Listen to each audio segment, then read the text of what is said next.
Hi, I'm going to explain how to open and download Zoom before our first tutoring session. The very first thing you're going to do is go to zoom.us, and you're going to see a screen that looks similar to this. So type in your email address and click sign up for free. This is going to pop up and you're going to click sign up, and now you're going to have a confirmation link. So open up your email Zoom account activation email. If it's not there, refresh your page and it should be there. So once it's open, click on the box that says activate your account. And it's going to ask you for some information. So go ahead and fill out the information and click continue.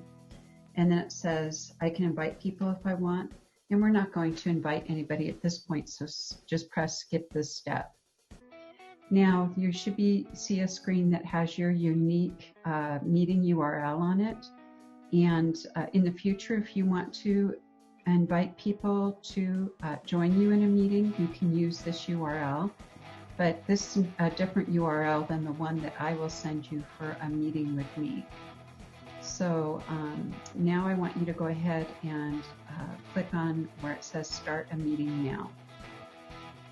What's going to happen is an installer file will download, and you should see it in the lower left-hand part of your browser for you to go ahead and launch the application.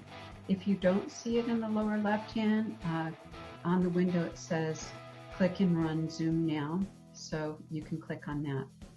And it should automatically be launching on your computer, and you can just wait a minute for the progress bar to be done, and it's being set up automatically on your machine. You should get a box that comes up that asks, how do you want to join the audio conference?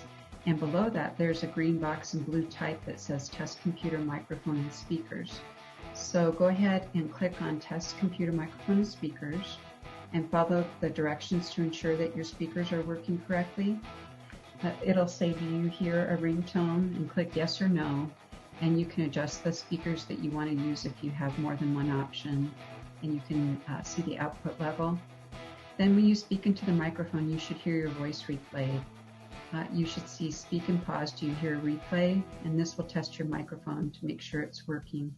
So it's a good idea to do this before our first session if you have time, just to make sure everything's working properly.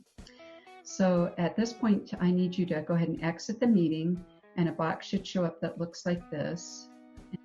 I want you to go to contacts, and you're going to click on the email I sent you to be able to contact me, and copy and paste that into your added contact. And that way we'll always be able to connect with each other.